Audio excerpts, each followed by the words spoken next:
evening, everyone. This is Coach A checking in from the second floor of Pioneer Street Market, also known as PSM. You're joining me for Coaching Tuesday. This is Kapehan Night, where we talk about life, money, career, and anything under the sun, including the sun. But tonight, we're going to be talking about legacy versus currency. What is more favorable to you? What is more greater as far as you are concerned? Is it your legacy? Is it your currency? So that's for tonight.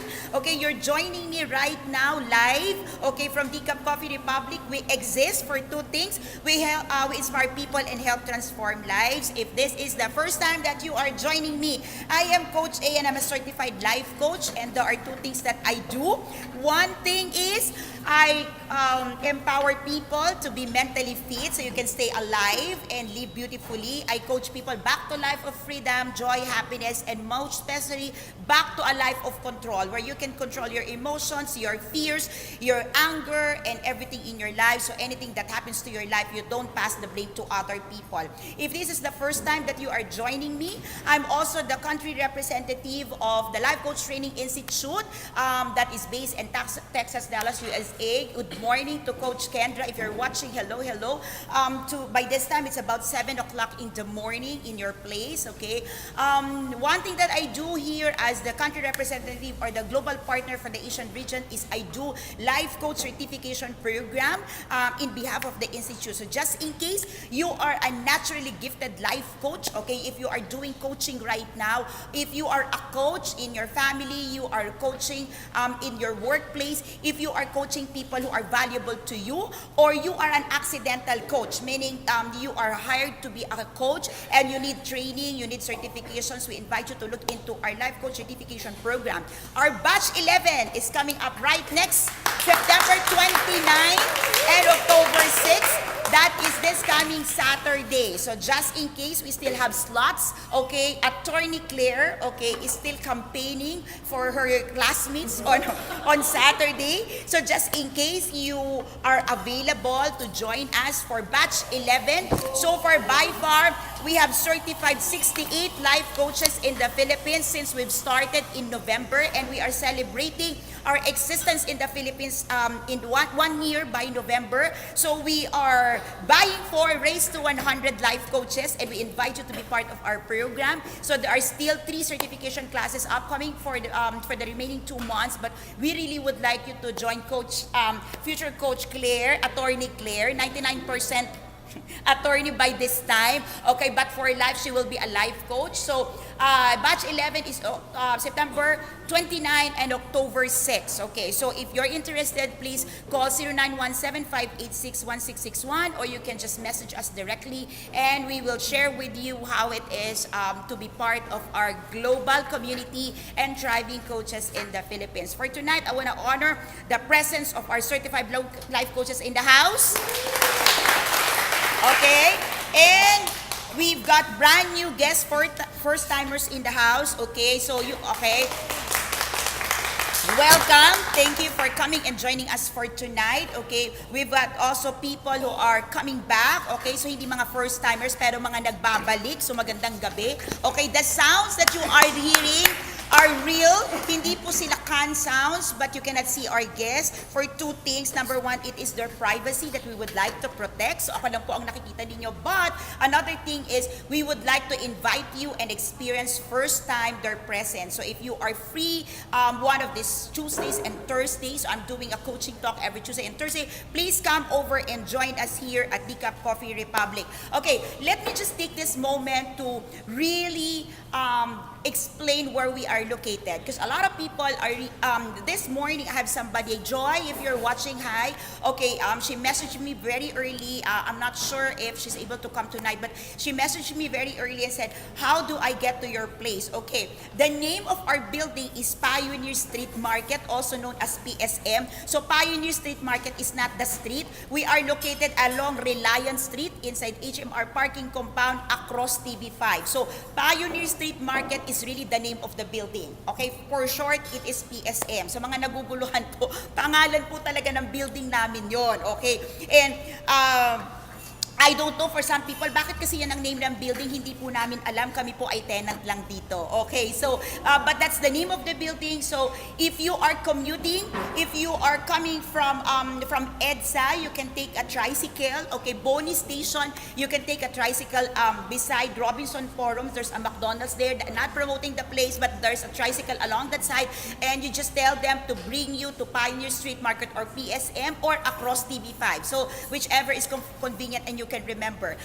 This is a huge parking lot of HMR, so you will not miss it. The moment you see a huge parking lot across TV5, get to the second floor and you will find Decaf Coffee Republic. Alright, so we are doing this every Tuesday regularly. So we start normally at 7:30 and we go live at around 8 to 8:10. Okay, and so if you are watching us right now, in case you encounter some difficulty, we would appreciate if you just message us and say we cannot hear the sound or something. But if we're coming in live right now and you're having really a great time, you can hear us well. I would appreciate if you could give us an emoji, some thumbs up, so we know that we are cool and we're going straight to the point right now of legacy versus currency. Now, when we ask people, is it legacy or currency? I'm sure without thinking, people will say, what? Legacy. Okay, legacy versus currency, people would say legacy, because I believe all of us, you would agree and you would connect with me that legacy is always far greater than currency, right? Would you agree? Yeah. All right, so legacy is greater than currency. Okay, so they would say that it's no-brainer. Okay, by the way, okay, if you believe that this topic can be of great help and benefit and could be a blessing to other people, we would really appreciate if you could share this to your timeline, to your Facebook groups, okay, and really tag some people whom you know would be benefiting from this. And to all of you who are sharing, even to our on-floor guests, to all of you sharing, countless of people would message after the talk who have been blessed, who have been enlightened. So thank you so much for doing your share and making this world a better place, at least a little better, just by sharing. So sabi nga po nila, if you can share some jokes, if you can share some notes, maybe you can share also some enrichment, for personal improvement of the people you love and the people you know. Pwede din po kung may kaaway din po kayo ngayon, feeling ko makakatulong din po sa kanila tong talk na to. So it would do great if you can share. Alright? So, if you believe that legacy is always greater than currency, connect? All of us? Okay. My question would be, why is it that people spend much time earning currency than legacy? Let me repeat my question. I believe you would agree with me and connect with me that legacy would always be greater than currency, but we cannot deny the fact that people spend time earning currency but not legacy. Okay? So how do I prove my point? Maybe I would encourage you right now, or probe you or challenge you. Look at your 8 hours, okay? Your 8 hours or even more, 9 hours including lunch break, and your travel time, okay? Half of your day, 12 hours, okay? If you dissect your 12 hours, where do you spend your 12 hours? Work. So work is, okay, hi Coach Candy. Okay, we miss you on floor. Okay, so where do you spend the 12 hours? Come on now, work. All right, work, commuting back and forth to work. If you are most of the people like me, okay, we would drive or commute about 3 hours, 2 hours, one way. So that's 4 hours, 9 hours working plus lunch breaks. That's about like 13 hours to 14 hours, right? And then the remaining 11 hours or 10 hours, how do you spend that? Sleep? Sleep? Extra work. Okay? Sideline. Correct? Online. What else? What do you do? Games. Okay, games. Okay, what else do you do? Okay. Okay. Games, dining out, friends, social media. What else do you do? Huh? Read. Okay, read. Great. What else? Facebook. Okay, hi Facebook. We love you. Okay, we're live. Okay. Okay. So, on that 24 hours in a day, how many hours do you spend building your legacy? Huh? Walang oras. Okay, now, it depends. accidentally. Okay, now here's the thing. Okay. Hi, Brand. Hi, Nisa. Thank you for tuning with us tonight. All of us, okay, would like to build a legacy. Unfortunately, legacy does not happen overnight, and legacy does not happen without intention. And legacy is not something you can build when you're about to die. Correct? Yes. Okay. So, people start thinking about legacy when they start feeling and thinking the clock is ticking. Tick, tick, tick, tick. Alright? So, when you are diagnosed of a terminal sickness, you start thinking about legacy. Right? If you are in difficult times, you start thinking about legacy. Alright? But on a day-to-day basis, to be honest, how many of us would really say, I'm putting a time building the legacy I want to live? Okay? So, but I'm sure you want legacy over currency. Am I correct? Yes. Am I correct? Yes. Okay. It is amazing that people would really drive themselves crazy to get currency, only at the end of the day give away all the currency to get the legacy they want. Okay? But you don't build legacy overnight. Even if you get like $10 million today and give it away to charity tomorrow, you're not going to leave that legacy so much because your money will just be forgotten just like that. Legacy is something that you build over time. Legacy is something you build as young as you could. Legacy is something that you build intentionally. Legacy is something that is part of you. Now, if you notice, if you ask how many hours in my day do I really devote building my legacy, it's really difficult to answer. Am I correct? Am I correct? Yes. You know why? Because supposedly, all of you is towards legacy. It's supposed to be the whole of your 24 hours is supposed to be building legacy. The way you do your job, the way you conduct your business, the way you perform at work, the way you love your family, the way you serve your fellow men, the way you give to charity, everything that you do is supposedly building the legacy. Unfortunately, not a lot of people builds legacy intentionally. While we all have it, we all want it, we all desire to have it when we die, very few people would really put time to build that legacy. Okay? Coach Candy Teng says, people often mistake legacy as currency example. Wow. Let me read that again. That's beautiful. People often mistake legacy as currency. Example currency is the legacy that they can leave their children behind. What she is saying, people would really dive themselves so crazy getting all the currency because they believe that when they get all the currency, this is the legacy they will leave to their children. Parents, I'm a parent, I have 3 beautiful children. Your currency will mean nothing to your children. Trust me, they will not mean anything to your children. Well, of course, we're grateful. We're grateful when we receive huge amount of money. Don't get me wrong, okay? When we get inheritance, grateful. That's a blessing. But money can just be reduced to nothing in short time if your children would not be giving it really a great thought of having that currency.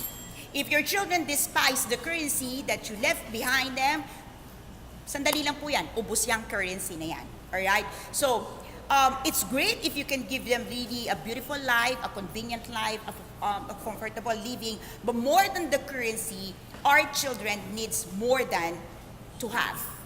The values. Okay, parents, come on now. Values. Right? Traditions. Okay? My father died, left us early this year, did not leave us really with a lot of money, no money at all, okay? But he left us with a legacy of service, and that legacy continued to live, that legacy continued to fuel us, that legacy continued to drive us, and that's legacy. For some people say, aanhin ko yung legacy. What would I do with legacy? What would I do with what my parents left me? I mean, if you know, I've met a lot of people who really continue to benefit from the legacy their parents and their grandparents have left them. Okay? They value it. I remember I have a friend who shared of a story. Um, he was buying a dog, okay, a hybrid dog, okay, and when they were about to sign, okay, the papers for the dog, she signed on the name and the surname of her father.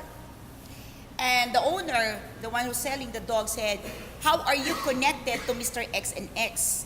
And my friend said, "Oh, he's my father." And here's the dog owner said, "Your father is a great man. Not a lot of people knows that your father is a great man, but I am privileged to meet him, and because of that, this dog is free. Take it as a privilege and an honor to give this dog to the daughter of one of the greatest men I met in history." Friend, if you're watching, that's for your father who's still alive. You're such lucky to have him. Yep. And I'll tell you that this man is a politician and not a lot of good reputations about the man.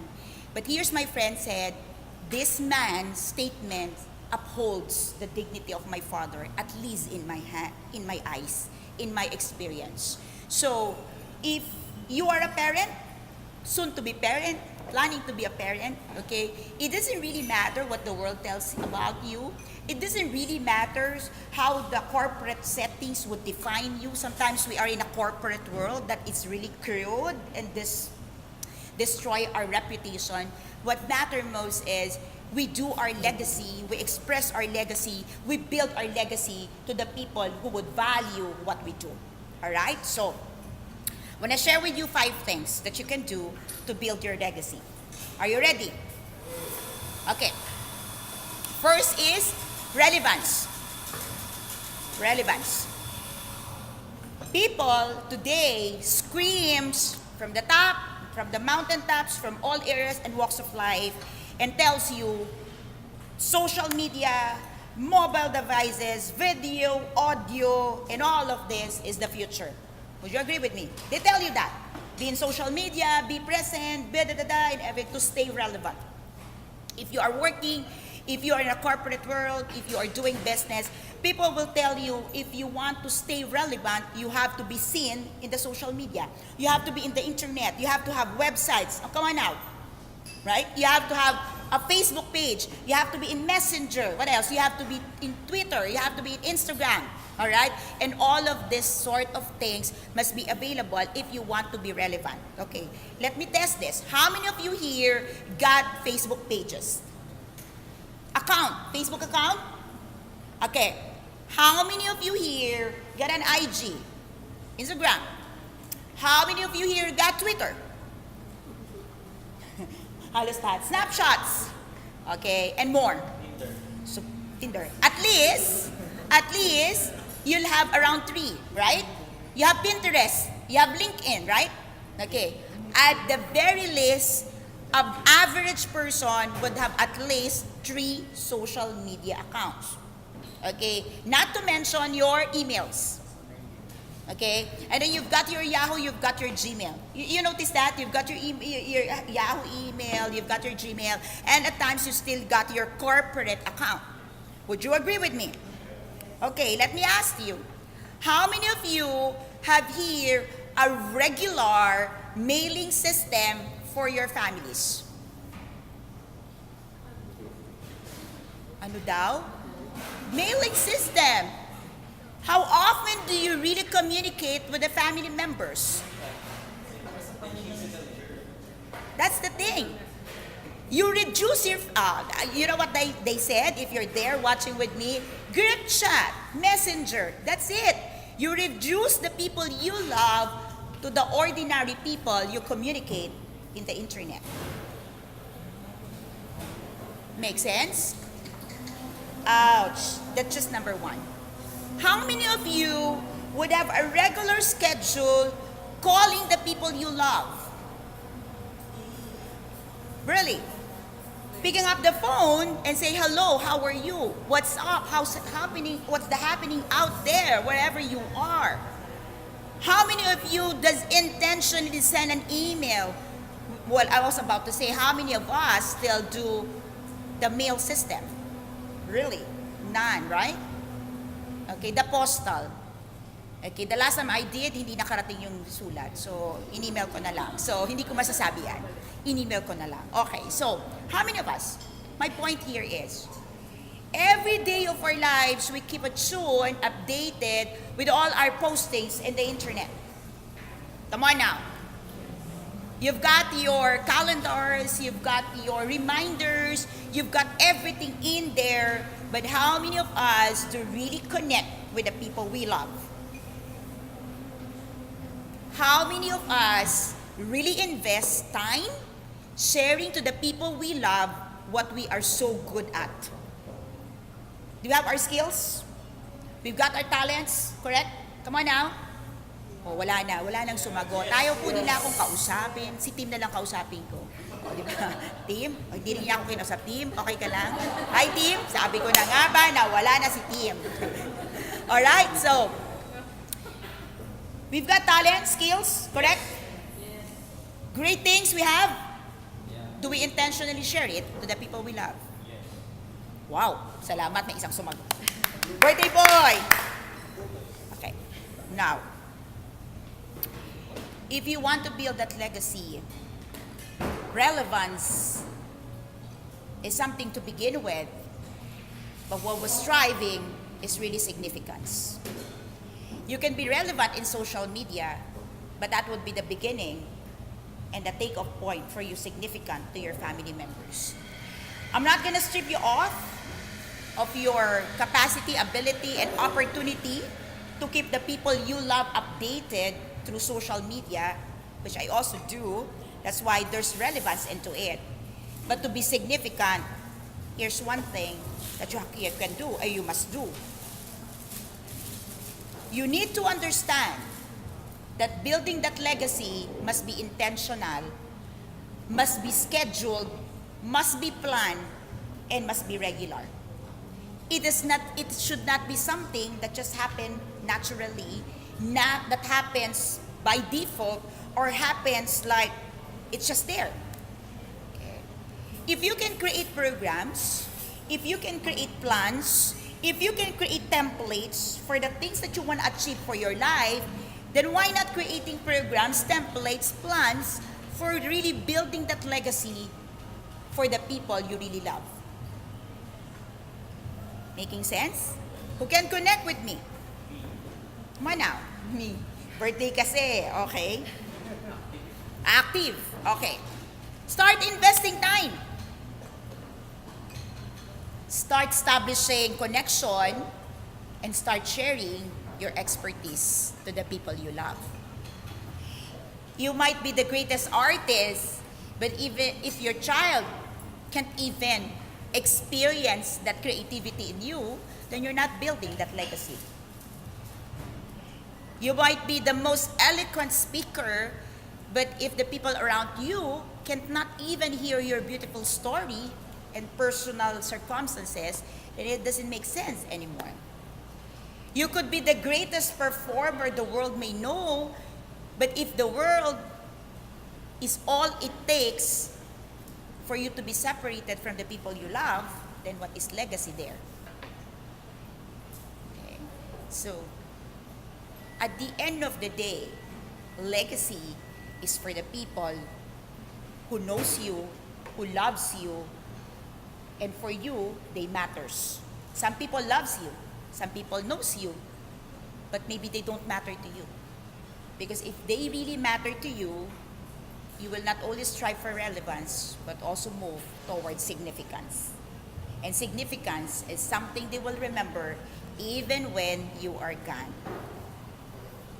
Right? Point number 2. Number 2 pa lang. Oo. Number 2, hustles and bustles. Have you heard of that term? Yes. What does that term means? What is the hustles and bustles of life? Come on now. Anyone can share? Too busy. Come on now. Hustles and bustles. Coach. Distractions. Okay, what else? Tim, what is hustles and bustles to you? Wala? Wow. Concentrated. Okay, what is hustle and bustles to you? Financial security? Grace? Tulala tayo. Hustles and bustles is really what keeps you up and going, but also keeps you distracted, what keeps you busy, and what keeps you preoccupied in life. Okay. Now, here's the thing. Most of the time, hustle is just an underrated human characteristic where most of us would really go through life with focus on solving problems and avoiding pain. Think about it. Every day of our lives, when we get up in the morning, we think about the challenges, we think about the problems, we think about our pains. And we go through life, we go through days thinking, how can this be done? How can this be solved? How can this be eradicated? But have you considered, at least, considering, one day, 1 hour per day, to actively engage and respond to the concerns of the people who are more and most valuable to your lives? Okay. How many family members do you have? How many of you have here about 10 people in the family? 10 relatives. Okay. Who are in Facebook? Who've got 10 family members in Facebook? Come on. 10 family members in Facebook? Okay, by blood. I mean family by blood, not by spiritual, not by tribe, not by profession. People who is connected by blood. You've got 10, right? Okay, let me ask you. Of those 10 people you know who are connected to you in Facebook, how many of them do you get to really reply, respond, comment on their posts intentionally each day? See? How many of them you would really intentionally connect each day? That, you will just not post emoji. No. That you would really look into the post, and based on the posting, you would just really respond and interact. Engage, respond, and really understand what happens to that person. Yes, this will take time and effort. And you said, nag-like na ako eh. Nag-emoji na ako eh. But if you really want to build a legacy, you can only do that if you can express to these people that they matters to you. No matter what legacy are you building up, is these people don't know, don't feel, and don't experience their importance to you, it's not gonna happen. Would you just have this picture when a charity, after you die, a charitable institution or a foundations put its stuff, thank you, blah, blah, blah, you are the greatest man or woman we've met, thank you for helping us, da, da, da, da, and your relatives or your children would just say, we don't feel that. Thank you for the honor, thank you for the certificate, thank you for the recognition, but that's just not the man or the woman we know. Here's the thing. You are so concerned putting up all your responses to emails, to business calls, texting and everything. But you've got family members, you've got children, you've got friends, you've got sisters, you've got brother, you've got parents in there really posting, and some of them could be suicidal. Some of them might be undergoing some really difficult times where all they needed is for you to stop and really share with them your innermost thoughts. Not just one-liner. Okay. You just imagine you are part of a family and you've been reading all these things and you cannot even comment significantly because you are too in a hurry. You want to build a legacy? Okay. We recognize the hustles and bustles of life, but 1 hour a day will not hurt. If you dedicate that 1 hour really focusing, intentionally working on responding to messages, postings of the people very close to us. Clear? Can you breathe? Okay. Inhale. Exhale. Okay. Down on my third item. Tahimik eh, di ba? Masikit. Okay. If you are watching online, even on replay, we would appreciate if you could share with us really the legacy that you want to leave to your children, to the family, and to the people around you. Okay? On my tree. Have you heard this thing that says, job, right hook? Who's watching? Yeah. Have you heard that?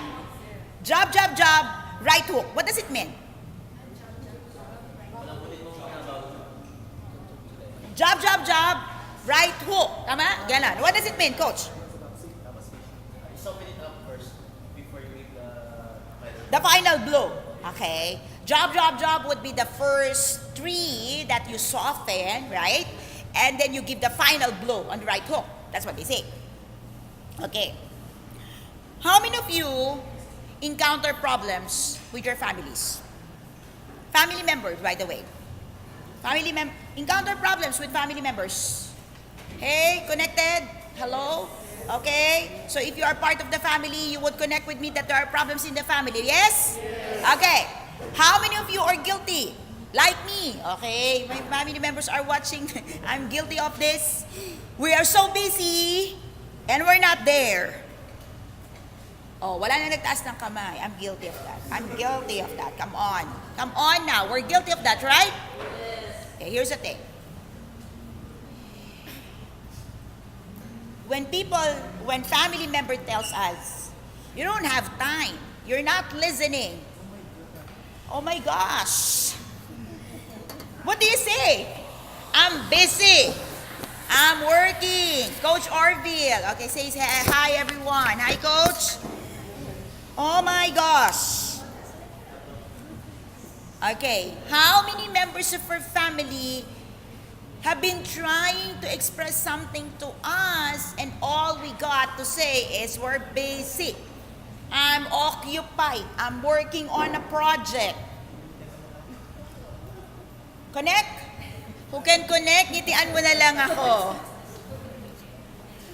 Okay? Or here's the thing. You know what's even worse? I'll tell you what's even worse.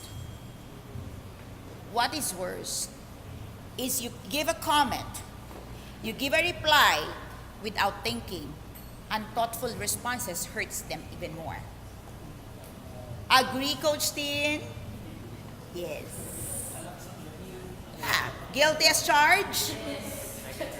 You can't relate. Wow.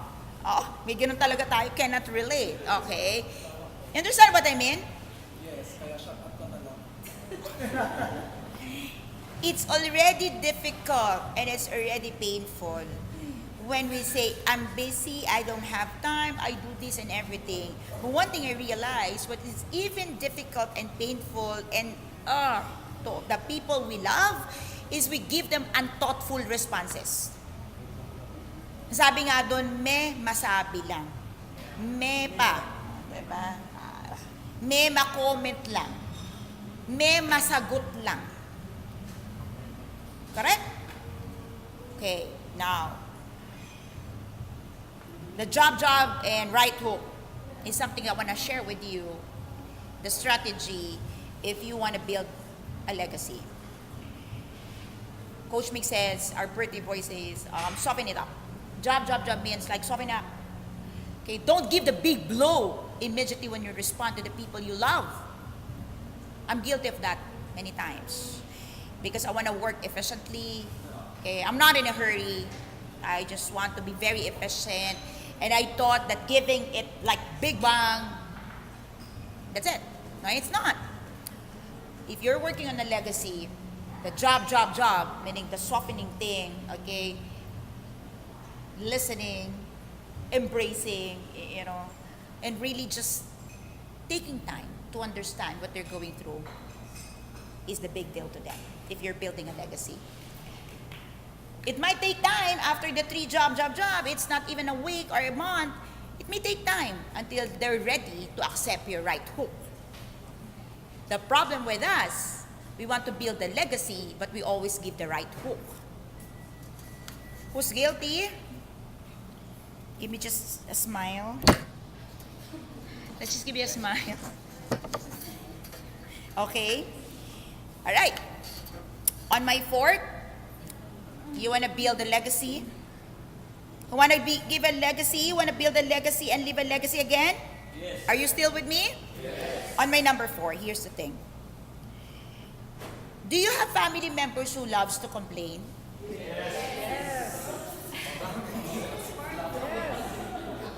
Do you have a family members who seems to be, wala daw si Coach Mix, no? Napakaganda ng buhay, pa-adapt tayo.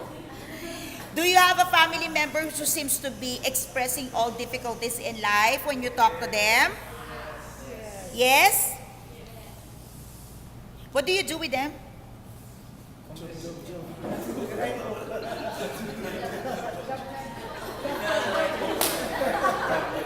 Right hook.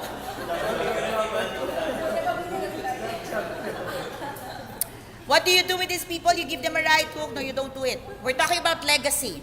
Okay? You want to build a legacy with these people? This is what you do. They tell you all the complaints. They give you all the miserable part. They give you all the challenges. They give you all the troubles. And you know what you normally do? You cut them. You cut him. Stop, right? Abruptly. You become impatient. Guilty? Yes. You don't want to listen to them. You cut them short. You abruptly say, all right, what's up? What's next? Guilty, maybe you have your own endearment and sweet way of saying that, but you still cut them short. Yes? Okay. So my fourth strategy and, kind of strategy and practical tips to you, instead of what's next, and so, something like that. Okay, this is what you do. Use the word and. A-N-D, and. And. Okay. Okay. Okay. When somebody tells you a miserable thing, a difficult thing, and then you ask, and? What do you want me to do? And how can I help you? And? Make sense? I don't know how you can personalize it, but please don't cut them. Because when you said the word and, you're ready to continue.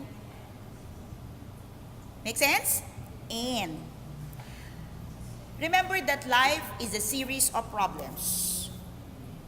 Agree? Yes. Agree with me, it is. Yes. However, the series of problems are also series of great opportunities to grow, and the series and also series of opportunities to connect and to build the legacy that we want to leave for our family. If they share something to you and immediately you stop, you cut, and you just give them their own dose, how are you building legacy?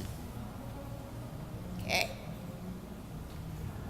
It would be great if you start learning the word and its value. And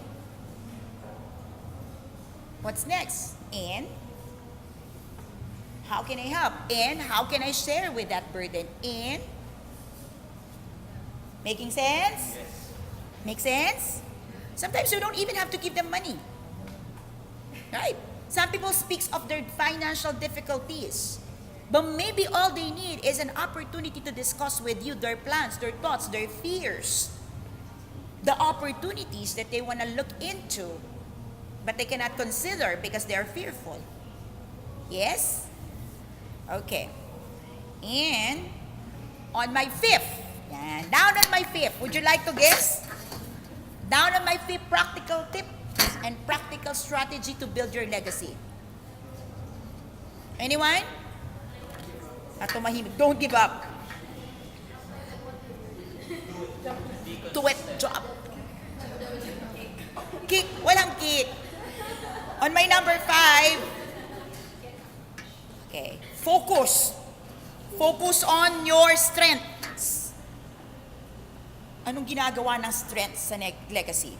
Take a look at it. Focus on your strengths, not on the demands of the people you love. Let me repeat that. Focus on your strengths, not on the demands of the people you love.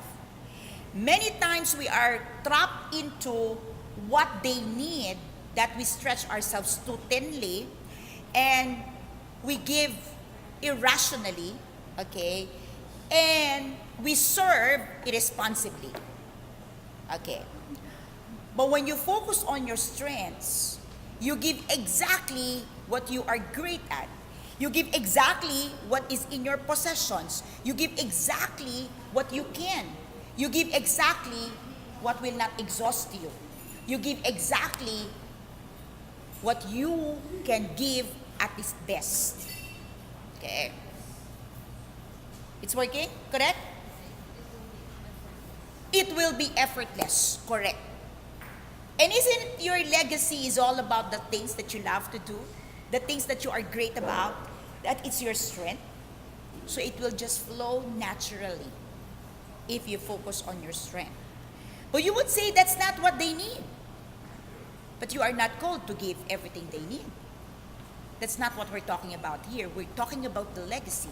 And legacy would always be based on your strength. Legacy would always be based on what you can give. Legacy would always be based on what you can share to the world. And what is the best thing to share to the world is what you are great at. And what you are great at, that's your strengths. I don't know about a person who would say, I'm great at my weaknesses. You don't leave that kind of legacy, right? You only leave a legacy that is based on your strengths. And your strengths, okay, is something that you can specialize on, that you can also transition, and you can also share, and these people whom you are living as a legacy can mirror. Okay? And I am a product of that. Since my father's legacy is service, practically it's something that I get to mirror. And it's wonderful because that legacy continued to grow, to mature, and to be transferred to the next generations. So let's do a run through, okay? Practical tips, practical ways, practical strategies to get into your building legacy over currency. What do you do? Number one, relevance towards significance. Number two, hustles and bustles. Number three, number four, okay, and number five. Okay, now, regardless of your profession, regardless of what you do, regardless of your focus, regardless of the strengths, and regardless of the legacy you want to live, the real question here is this: what drives you? What drives you? What fuels your day? Because we can talk all of these things, but if you don't know what drives you, what fuels your day, it's not going to make sense. And the third thing I want to ask you is, who's on the driver's seat? It may not be you. So no matter how you plan things, no matter how you want to do things, if you are not on the driver's seat, then all of these things may not make sense. You might be doing all the legacy building, but if the driver's seat is taken and occupied by the currency holder, then we're dead, and you're dead as well. Okay. Many times, the currency holder, the currency manager sits on the driver's seat of your life. So who's really driving you? Who's really driving the driver's seat? Is it you or the currency holder? You might be thinking one thing. You might be doing one thing. You might be saying one thing, but you are executing another thing. At the end of the day, how you do things defines. Is it legacy? Is it currency? Good evening, everyone. This is Coach A. Thank you for joining me tonight.